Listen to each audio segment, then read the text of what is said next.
Ladies and gentlemen, boys and girls, cats and kittens, welcome back to the podcast.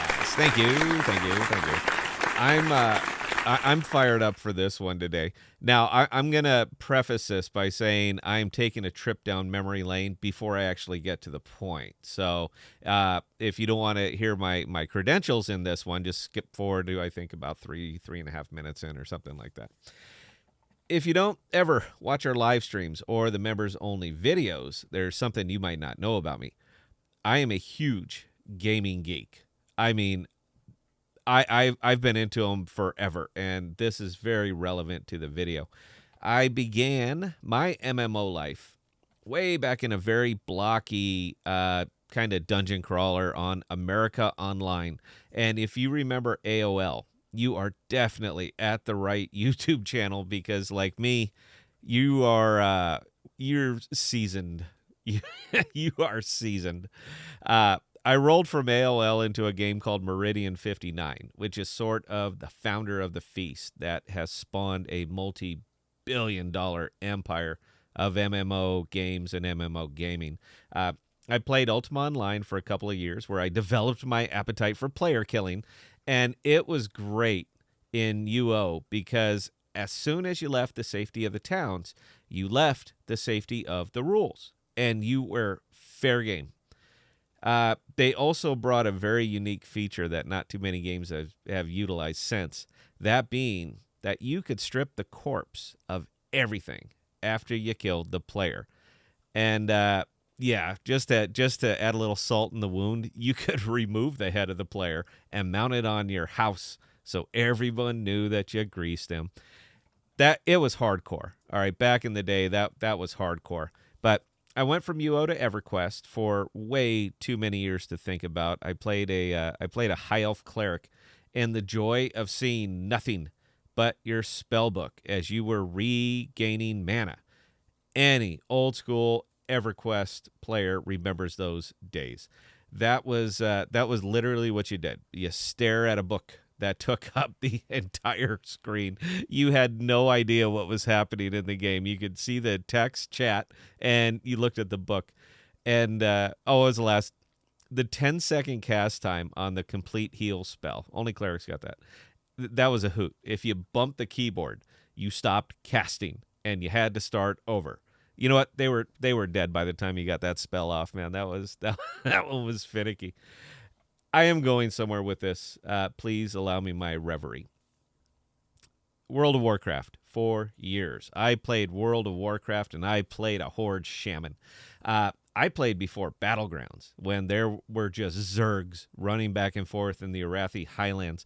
We were just slaughtering each other. There were no rewards, all right? It was just endless teabagging. I played all the way through whatever expansion was the last one. I don't know. I stopped about 2-3 years ago. I stopped because the magic was gone. Effectively, every game that has come out over the last few years has been a recycle of, let's be honest, it's been a recycle of EverQuest. Quests, loot, rare gear, boss fights, dungeons. It was all the same, no matter how you wrapped it. Now, back in the day, I camped 80 hours straight to get my journeyman boots. To this day, it still hurts to think about how much life I lost right there. I mean, 80 hours. So what could get me back into gaming? What could get me back into MMOs, back to the grind? Better graphics? No, not really. Gameplay trumps graphics, and it always has. It has to be something unique.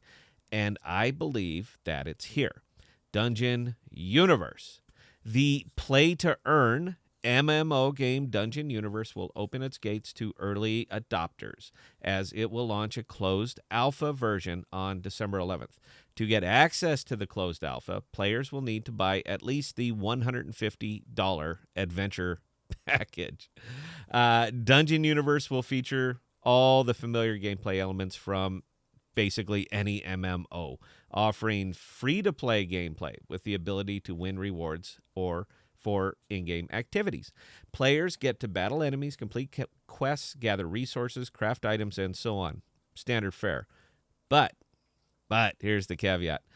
Dungeon Universe is an open world MMORPG that taps into the power of the Enjin ecosystem. This means that game items are NFTs, and players can trade and sell these items as they wish. They belong to the player. This way, players who put lots of time in Dungeon Universe can gain financial benefits by selling their most valuable assets for cash. Now, let me mention again the Journeyman boots. All right, 80 hours of my life gone, just gone. The rare spawned 10% of the time on a 15-minute respawn timer and only dropped the boots 10% of the time. You had a 1 in 100% chance to get them. You got in line and you waited your turn. That was it. One boss had them, and when it popped, its lifespan was about 2 seconds before it was just blown to dust. Now, why am I mentioning this again? Because in Dungeon Universe, these boots would be an NFT. And those 80 hours of your life can be recovered through monetary compensation from someone like me, who now has the means and would gladly pay you an excessive sum of money for those boots so I don't have to devote my life to getting them. Non-MMO people won't understand. They won't. But MMO people absolutely will. And if you don't think that there's a market for this, Daddy, you have never played EverQuest or Shadowbane or Meridian or Neverwinter Nights. Just a plethora of games, something for everybody's taste. But none of them have ever offered those drops in NFT form. It's still very basic. 3 classes, Wizard, Scout, and Fighter, and you can sort of figure out the mechanics of the classes if you have ever played any game ever. But if they can get this to bite, it'll expand. Robert H. is a big gamer. I'm dying to do blockchain game reviews, but they have to be the right games. I don't care for arena games. It's not my thing.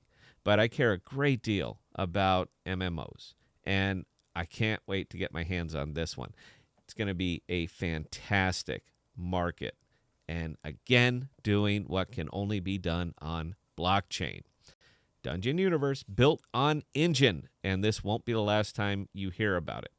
So that's it, guys. Thank you for indulging me in this one, man. It is a passionate, it means a lot to me. I'm going to cover this in depth as soon as they let me play it, but I thought that the podcast audience might be able to see potential in this form as an investment standpoint. Enjin, I'm just saying. So until next time, guys, please stay safe and please be smart with your money. That's it. Cheers.